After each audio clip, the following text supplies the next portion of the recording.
I want you guys to check out this video. I'm gonna link it. It's Ryback talking about everything going on in WWE right now, the old regime, things that went on with him. And if you're one of these people who's gonna write Ryback in my comments, please don't write it, because I'm just gonna block you. Just like the people who keep saying, Swerve's gonna get the title, Swerve's gonna get the title. Did I ever say he wasn't gonna get it? If you don't listen to my videos, you're just here to just leave your little comment and keep going, you will never come back. So please, if you're one of those people, this ain't the channel for you. But if you're mature enough, there's a video where Ryback speaks about the old regime of WWE and the abuse of power and why this is so important. Now, he didn't say anything about Vince McMahon doing anything to anybody. He didn't see that. He talks about the abuse of power. He's very specific. And the abuse of power makes you believe some of the other stories that have come out with the women. Because one of the things that I think is very telling that Ryback talked about was just how bad wrestlers were taken advantage of financially. So you guys know the weird thing where they change your name all the time, right? Well, they own those trademarks. And when those guys leave, or if those guys put in 10, 20 years for the company and they want their trademark, they don't even get an opportunity to buy it. They don't get it given to them, or they don't get anything. WWE retains that trademark for life and death.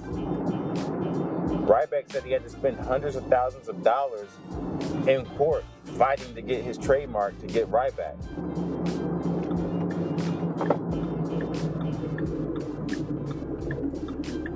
We saw Dwayne Johnson, The Rock, have to fight to get The Rock back. He left the company for years and he was doing his own thing. And I remember when he first started doing movies, he used to call himself Dwayne Johnson. He never used the term The Rock. The Rock, he started using later, like around Pain and Gain time. He started turning back into The Rock. But I remember when he first got into Hollywood, remember he lost all the weight. He wasn't even trying to look like The Rock. He wasn't trying to speak like The Rock. He was trying to be a whole different person. But he eventually got back to being The Rock, and he eventually got back on good terms with Vince. And according to Ryback, it's an abuse of power. They hold these things over your head. You know, Stone Cold, they held it over his head for years. Hey, come back, be Stone Cold. But Stone Cold was doing his podcast longer than he was Stone Cold Steve Austin. A lot of people realize that. Stone Cold has done his podcast longer than he was Stone Cold Steve Austin.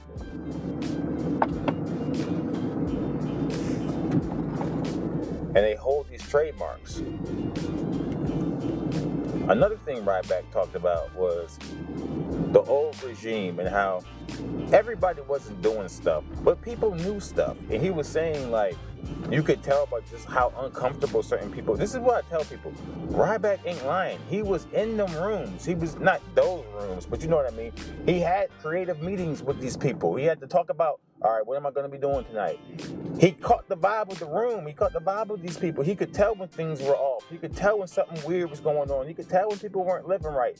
He told the story of a trainer that was just standing outside of Vince McMahon's, I don't know if it was his office or his hotel room. He said the guy was standing in the hallway for hours waiting on Vince. Like hours and hours and hours. And he was like, what is Vince in there doing? And that's just an abuse of power. And that's just weird. Like, they weren't living right up there in Stamford. And that's what Ryback talks about, how they weren't living right. You guys got to watch this live, man. If you're one of those cryback people, you're not going to get anything from this. But if you've got an open mind and you can see two sides of the story, you're going to get a lot from this. The Alex Riley thing, he goes into detail. I'm not even going to step on it. I'm going to let you guys click on it. But a lot of people in the comments were saying, oh, that's why Alex Riley is a Christian and he's born again now. And it makes sense. It all makes sense. When you really think about it, it all makes sense. There's like been breadcrumbs over the years of all of this.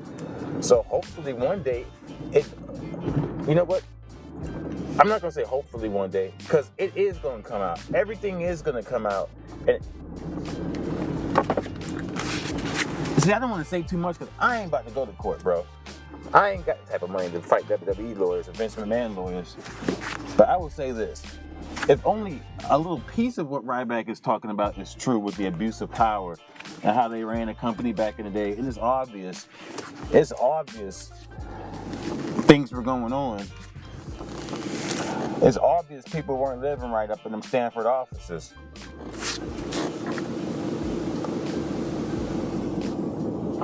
They're going to have to pay. They're going to have to pay literally and figuratively for what they've done. They're going to have to pay, man.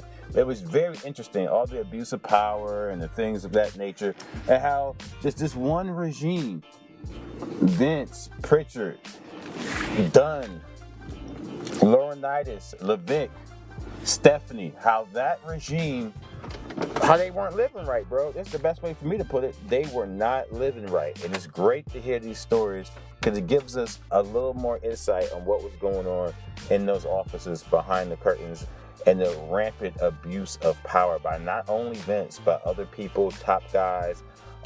There was a story a couple years ago, this ain't got nothing to do with Ryback, but there was a story a couple years ago about Ember Moon kind of saying the same things about Laurinaitis. How they told Ember Moon they weren't going to push her unless she wore pants like Alexa Bliss. They wanted her to show more skin. Y'all remember that? I think they got wiped under the rug. No, they told her to dress like Mandy Rose. They told her to dress like Mandy Rose. They told her to wear pants like Mandy Rose and show more skin. And that got swept under the rug. People thought, oh, she's just mad because she got fired. And who's Ember Moon? This is what the IWC does to people, especially people who look like Ember Moon. They don't want to believe them. They don't want to believe people like Ryback. Oh, he's just mad. You think he's mad he didn't get the WWE title 10 years ago? He don't care about that. What he cares about is they drug him on this legal journey, on this legal battle for like 8 years to get his name or however long it took him. And then he said they was messing with his social media.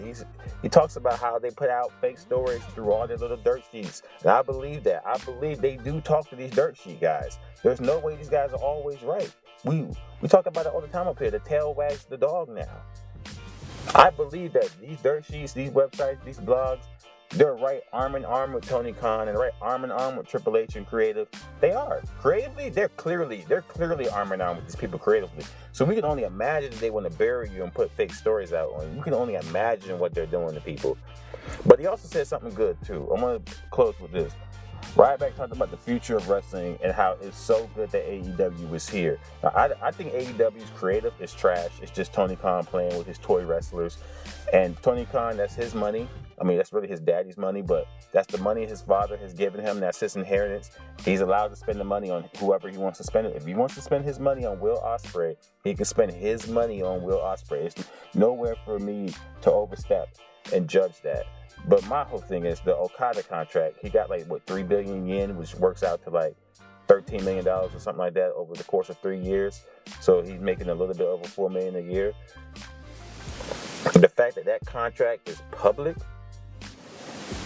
and the fact that he got so much money, and Ryback was saying this is a great thing for pro wrestling because now wrestlers, they know what the going rate is for a top guy, for upper mid card, top type dude. He didn't say that. This is my conjecture. They know what the going rate is,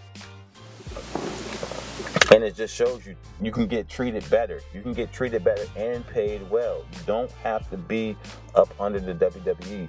And Ryback said this in closing. He said, when the old regime is finally gone, the world of wrestling will be much better. When the entire old regime, Dunn, Vince, Stephanie, Levick, Laurinaitis, Hayes, Pritchard, when they're all gone, he said, wrestling will finally get back to where they need to be, and it will finally be better for the talent. And that's all I want. I want what's best for the talent. So if what's best for the talent is what Ryback was talking about, for those people to be gone, then those people need to be gone. And that just is what it is. Make sure you guys check out that video. I'm going to pin it.